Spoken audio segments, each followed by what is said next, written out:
Good morning friends. Friend आज है 28 अगस्त 2023 और जानेंगे आज के इस डेट से संबंधित दैनिक रोजगार समाचार को।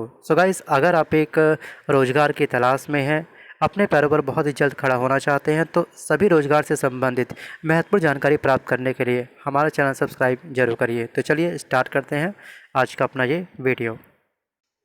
दोस्तों, राजकीय महाविद्यालय में असिस्टेंट प्रोफेसर के 745 पद खाली। 171 राजकीय महाविद्यालयों में असिस्टेंट प्रोफेसर के 3160 पद हैं खाली। दोस्तों, आपको याद है आखिरकार कि असिस्टेंट प्रोफेसर होते क्या हैं? तो यहाँ पे इस आर्टिकल कवर करने से पहले आपको पता होना चाहिए कि असिस्टेंट प्रोफेसर बनने के लिए उम्मीदवार के पास पोस्ट ग्रेजुएशन में 55% अंकों के साथ, ध्यान रखिएगा, इतने अंकों के साथ में पीएचडी की डिग्री होनी चाहिए। आपने दोस्तों नाम सुना होगा यूजीसी नेट, वो इसी के अंतर्गत आता है। ध्यान रखिएगा, असिस्टेंट प्रोफेसर के पात्रता के लिए यूजीसी नेट सबसे लोकप्रिय एग्जाम है। तो चलिए यहाँ पे बात करते हैं कि असिस्टेंट प्रोफेसर के 745 पदों पर रिक्त हैं और अब इन रिक्त पदों पर भर्ती की जाएंगी। और भर्ती के लिए उत्तर प्रदेश लोक सेवा आयोग मतलब कि यूपीपीएससी को अधियाचन भेजा जाएगा। प्रदेश में 171 राजकीय स्नातक व स्नातकोत्तर महाविद्यालय वर्तमान में हैं और इनमें कई विषय के असिस्टेंट प्रोफेसर के 3160 पद नए सर्जित होंगे। ठीक है, तैयार किए जाएंगे। सर्जित पदों के सापेक्ष 2415 पद भरे हुए हैं और हर वर्ष 100 से अधिक शिक्षक क्या होते हैं, रिटायरमेंट लेते हैं। ठीक है, सीट खाली हो जाती है ना उनके बाद में। अब लेकिन उस अनुपात में भर्ती वर्तमान में नहीं हो रही है और इसी कारण रिक्त पदों की संख्या बढ़ रही है। पिछले दिनों 19 सब्जेक्ट में 128 असिस्टेंट प्रोफेसर का चयन हुआ है मात्र। सोचिए, यहाँ अगर हम बात करेंगे 7 वर्ष पहले शुरू हुई राजकीय महाविद्यालयों की प्रक्रिया और भर्ती के लिए यूपीपीएससी को भेजा जाएगा अधियाचन। अब दोस्तों हम बात करते हैं, 2 काउंसलिंग के बाद भी 1763 सीटें हो चुकी हैं खाली।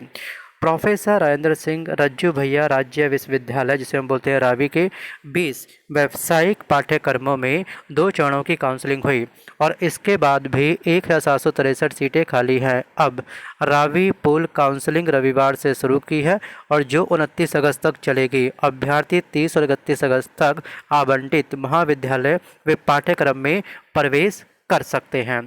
इसके अलावा दोस्तों जो हमारी थर्ड न्यूज़ है वो है कनिष्ठ सहायक की परीक्षा में सेंध और 5 सॉल्वर हुए गिरफ्तार। उत्तर प्रदेश अधीनस्थ सेवा चयन आयोग जिसको बोलते हैं यूपी ट्रिपल एस सी, है ना, इसके द्वारा आयोजित सम्मिलित कनिष्ठ सहायक मुख्य परीक्षा में रविवार को एसटीएफ ने 5 सॉल्वरों को गिरफ्तार किया है। एसटीएफ टीम करती क्या है? एसटीएफ टीम जो होती है दोस्तों, जो आपके ऑनलाइन एग्जाम होते हैं उसको मॉनिटर करते हुए धांधलेबाजी पकड़ी जाती है, तो वहाँ पे उस एग्ज़ाम को या तो कैंसिल करवाते हैं सेंटर पे, या फिर जो जो स्टूडेंट फ्रॉड करते हुए पकड़े जाते हैं उनका सीधे एग्ज़ाम क्या होता है, रद्द होता है। तो ये काम होता है एसटीएफ टीम का। तो ये एसटीएफ टीम के बारे में आपको पता होना चाहिए। अगर हम बात करेंगे कि ये सॉल्वर चिन्हट, जानकीपुरम, आसियाना, गोमती नगर और कुंडबा के केंद्रों पर परीक्षा देने पहुंचे थे। परीक्षा केंद्रों में बायोमेट्रिक और पहचान पत्र की फ़ोटो मिलान के दौरान पकड़े गए और एसटीएफ अब गिरोह के सरगना और उसके साथी की तलाश कर रहे हैं। गिरोह हर अभ्यर्थी से लेता था 5 लाख रुपए। सरगना और साथी की तलाश में दी जा रही है दबिश। सोचिए, एक एग्ज़ाम में को क्लियर कराने के लिए 5 लाख रुपए स्टूडेंट इन्वेस्ट करता है, इन्वेस्ट नहीं बल्कि बर्बाद करता है। अपनी मेहनत पे इस इंसान को यकीन नहीं होता, वैसे काम बहुत जल्द करता है दोस्तों। लेकिन ध्यान रखिएगा, सफलता का कोई भी शॉर्टकट नहीं होता है। अगर हम बात करेंगे बायोमेट्रिक और पहचान पत्र की फ़ोटो मिलान में पकड़े गए और 50,000 रुपये दिए जाने थे हर सॉल्वर को। नेक्स्ट दोस्तों हमारी न्यूज़ है असिस्टेंट प्रोफेसर के 745 पदों पर भर्ती की तैयारी। ये न्यूज़ बिल्कुल रिपीट है, फर्स्ट न्यूज़ बिल्कुल सेम है। अब बात करते हैं यहाँ पर कि IERT में आज से दाखिला शुरू।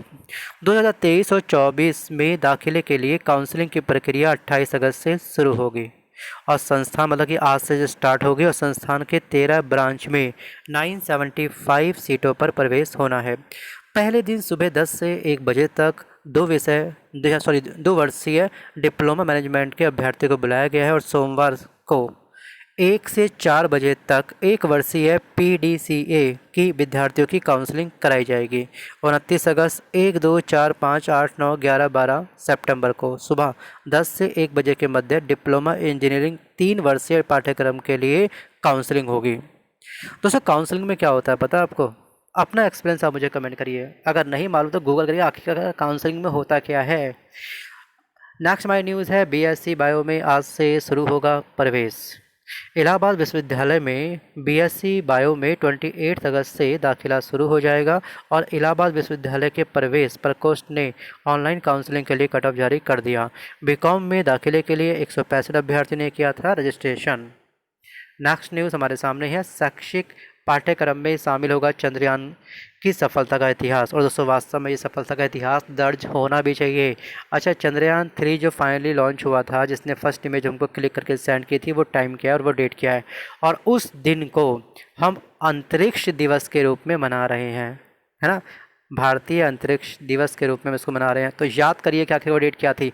वंस अपॉन ए टाइम की बात थी, अभी कुछ दिन पहले की ये बात थी। तो आप मुझे कमेंट करके जरूर बताइए। सो गाइस, उत्तर प्रदेश सरकार में माध्यमिक शिक्षा राज्य मंत्री स्वतंत्र प्रभार गुलाब देवी ने चंद्रयान 3 की सफलता के इतिहास को शैक्षिक पाठ्यक्रम में शामिल करने की योजना बनाई। माध्यमिक शिक्षा राज्य मंत्री गुलाब देवी ने बताई ये योजना, और मीडिया से बातचीत में उन्होंने ये साफ साफ कहा है कि चंद्रयान 3 की सफलता ने वर्ल्ड में भारत का मान बढ़ाया है। उन्होंने पीएम मोदी की तारीफ करते हुए कहा कि चंद्रयान की सफलता से वर्ल्ड में भारत का गौरव प्राप्त हुआ, वर्ल्ड में भारत ने गौरव प्राप्त किया और देश की इस महत्वपूर्ण उपलब्धि को जल्द ही विद्यार्थी किताबों में पढ़ेंगे। सो गाइस, नेक्स्ट न्यूज़ हमारी है गौ संरक्षण केंद्रों के कर्मचारियों का मानदेय। सोचिए 7,500 रुपये इनका मानदेय अब होगा, पहले कितना था, बात करते हैं उसके बारे में। दोस्तों, गौ संरक्षण केंद्रों में काम कर रहे कर्मियों का मानदेय बढ़ेगा। पूर्वी उत्तर प्रदेश के लिए 7,000 तथा पश्चिमी उत्तर प्रदेश के लिए 7,500 रुपये प्रति माह दिया जाएगा। अभी तक इन कर्मियों को मनरेगा के तहत मानदेय मिल रहा है। प्रदेश के 6,889 गौशाले हैं, गौआश्रय हैं, स्थल हैं, और इसमें 10,000 से ज़्यादा कर्मचारी वर्तमान में काम कर रहे हैं और इस मनरेगा के तहत अपनी जो जो अपनी सैलरी है वो उठा रहे हैं। सैलरी उठाना मतलब ये वर्ड में उठाना जो बोल रहा हूँ ना, इतनी भारी भरकम सैलरी नहीं है।